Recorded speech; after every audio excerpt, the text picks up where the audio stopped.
Hello, this is JD Rabali with the Biz Kidz Podcast.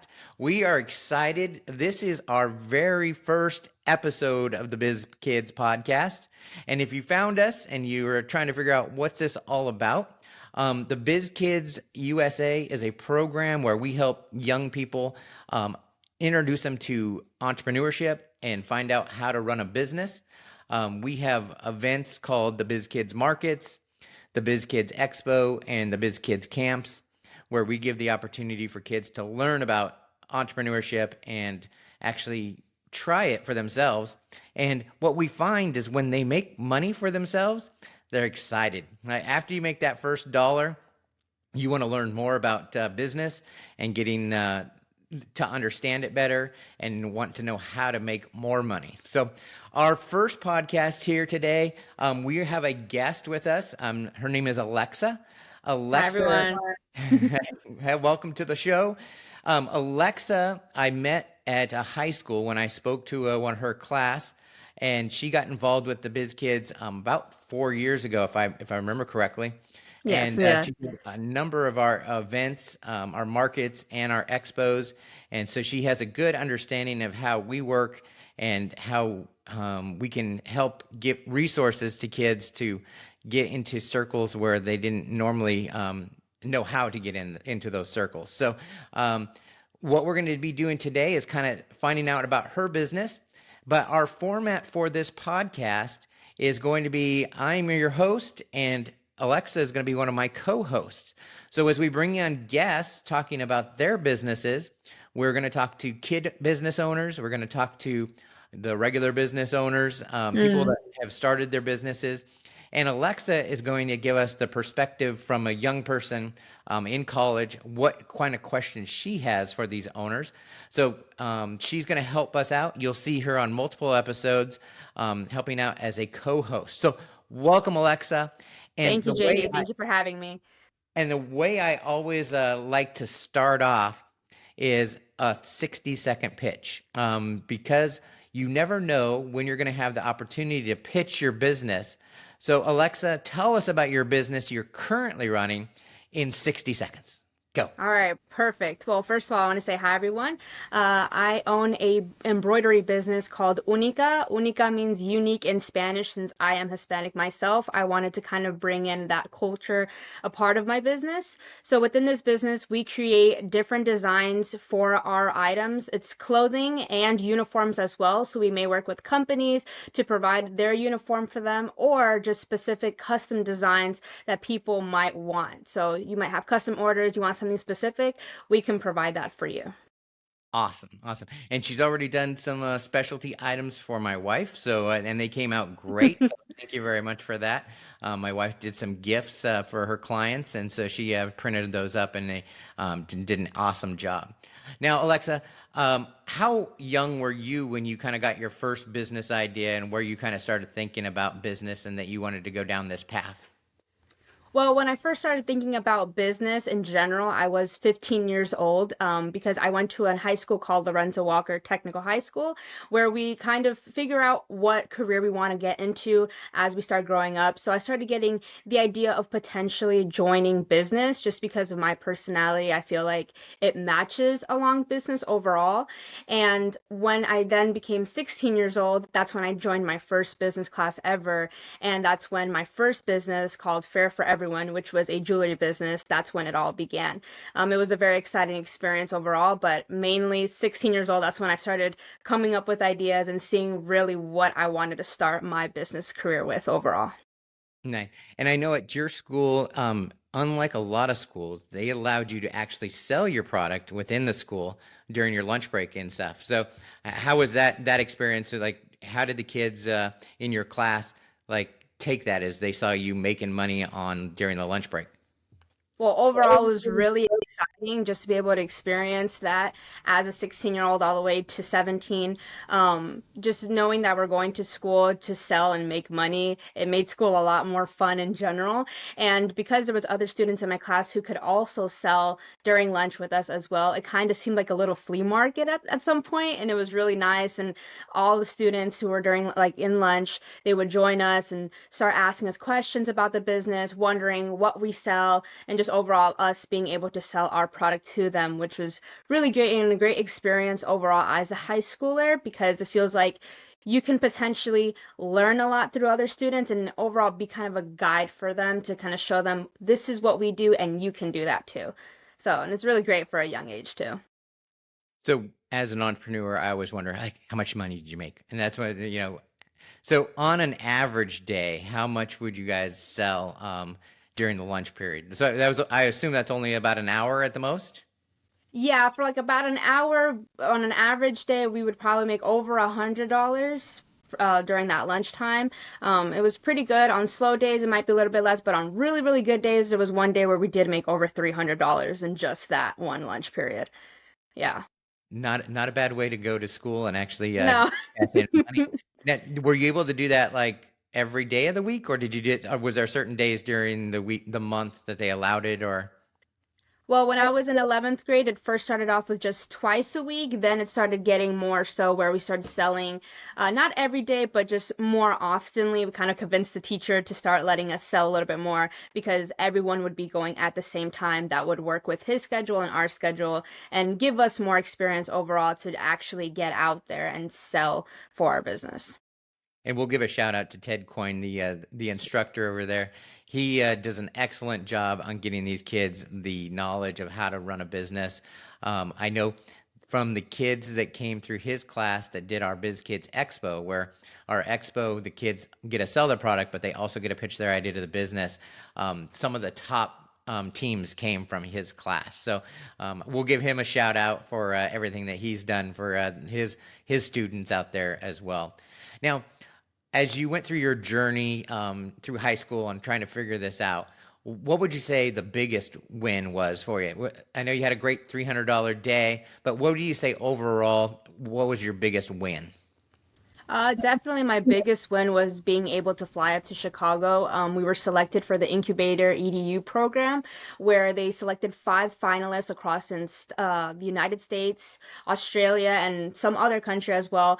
And we were one of the ones that were selected to fly up to Chicago and represent our business. Definitely that was a big win because it kind of proved to me in a way of my personal like journey that I can do this, and it was just reaching another level to be able to show other people what I also have to provide, and that was just overall the biggest win in my business career so far.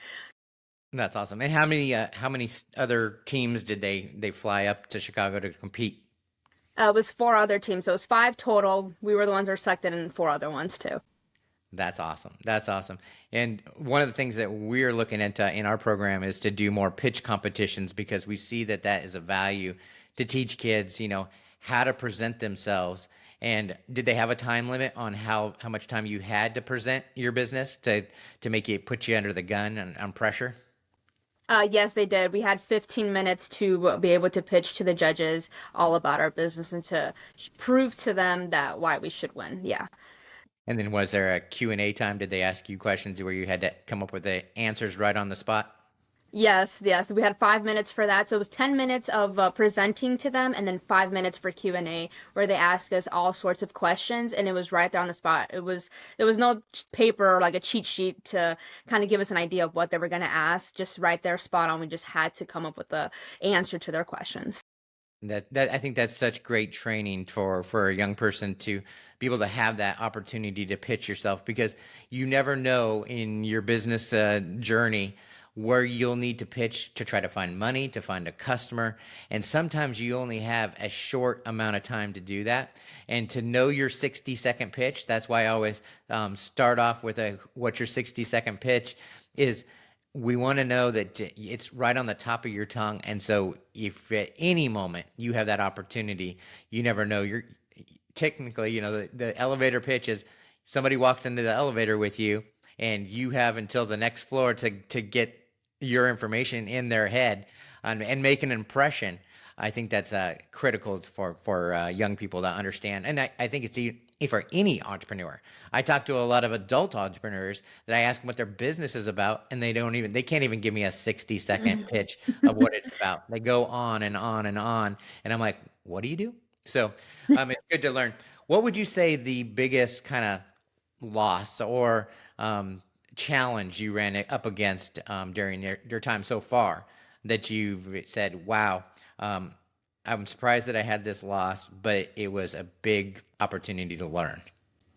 Definitely having to leave the business that I used to have before. Like I had previously mentioned, I used to own a jewelry business called Fair for Everyone, and I had made the decision to step away from the business. Definitely kind of felt like a loss in the moment just because I did feel like I was going to continue on with that and continue on creating a new journey with that overall. But because I left, it did make me realize there's something else in store for me. So sometimes a loss, like a door closing, just opens another door. And that's definitely how it felt like, because if I didn't step away from that business, I wouldn't have realized that I want to focus on embroidery and start a new business of my own. Yeah, and I think that's always good to understand. And I've had over probably 20, 25 businesses in my life that I've started, most of which have failed. And understanding that it's okay to have those failures and to know that not every one of those businesses is going to go on forever. It could be you could be exiting for multiple reasons. It could be that there just wasn't enough cash flow. It could be that somebody bought you out. So you never know where that opportunity is going to be and what's around the corner for you for your next big opportunity. What would you say is the lesson that you learned that really kind of got you ready for the next business? What is something you learned from your jewelry business that you are now going, yes, I'm implementing this. This is the way that I know we need to go this direction. Definitely the lesson that I learned is sometimes there's things that you might want in a certain way, and sometimes you have to do it on your own, and that's okay. Because many times, especially as a kid, one feels like, we're always dependent on each other. We're kids, and kind of like with parents, we're dependent on our parents. So when you are in a business, especially with other people, you feel like you're depending on them, and that's exactly what it is. And I definitely learned from that experience that I can also depend on myself, and it taught me that just how I was able to give so much into one business with somebody else, I can also give so much to a business of my own. So it really helped me grow and learn that I can do things myself as well and grow to be a little bit independent, but learning that it's okay to depend on myself as well and not just on other people to make things happen. Nice. What would you say you see in the future for your business? Like, where do you see this embroidery business going? Or do you have bigger plans, and is this just a stepping stone of kind of in your master plan of where you want to end up?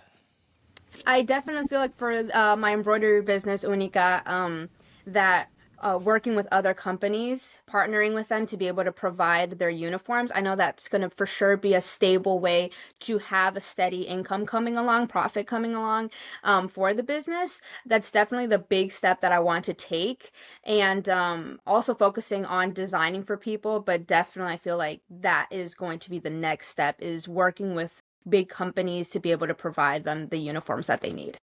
Nice. Have you got into the design work yet, or do they just submit their design work to you?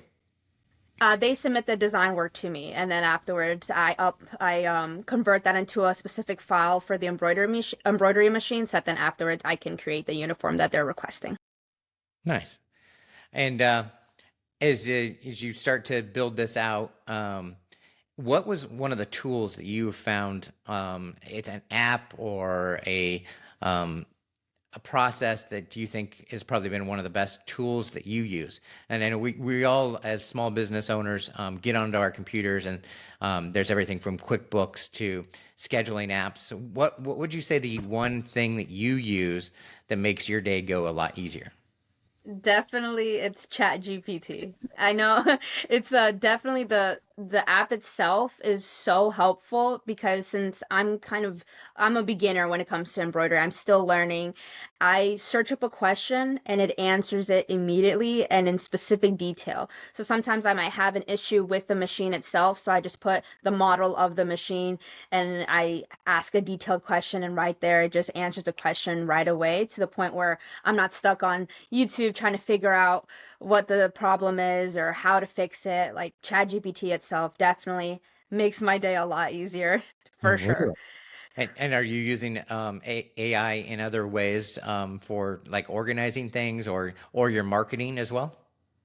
Yes, anytime that I have ideas or a specific question on how can I make my business better, or what strategy is the best way to reach a larger audience for my business, I use ChatGPT for that so that it can provide me the answers that I need and I can start working on it as soon as possible. Nice.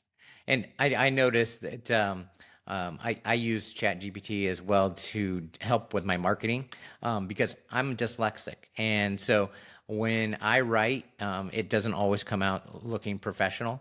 And so when I can write it out and use that as a way to kind of make sure things come out the right way, then the grammar police are out there anytime I put anything on social media telling me I used the wrong there and so it comes in handy to make sure that I get that kind of stuff picked out right away.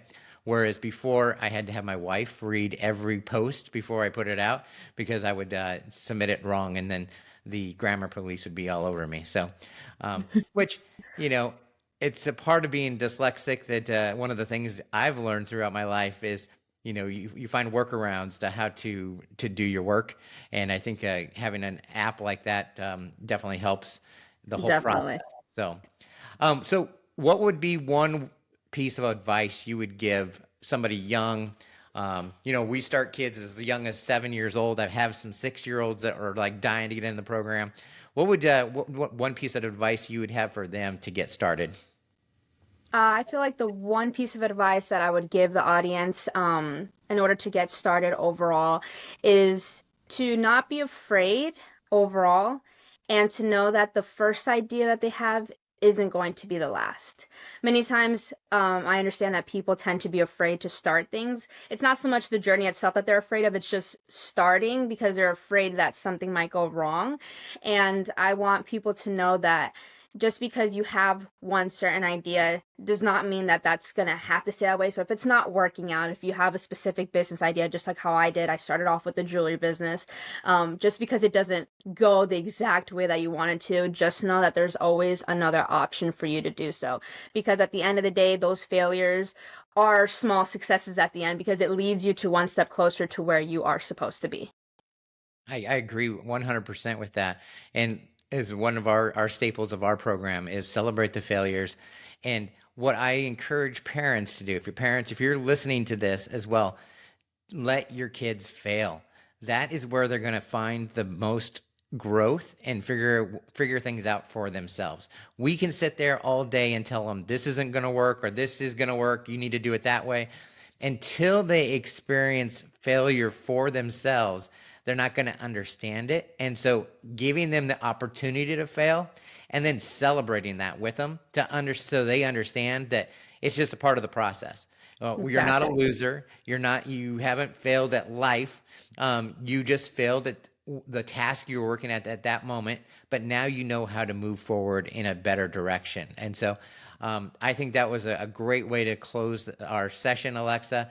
I appreciate you being here today. I'm looking forward to many podcasts that we interview people and kind of hear their stories. So we're looking forward to more. So stay tuned. Watch for our next episode. Alexa, do you have anything to say to final words for us today? Well, at first, I want to say thank you, JD, for having me here. And I'm pleased to be able to continue with the podcast and to show a lot more people what business truly is and how great it can be in your life. Great. Well, thank you for joining us at the Biz Kidz Podcast, episode number 1. It's under our belt now. So we will see you on the next one. You guys have a great day.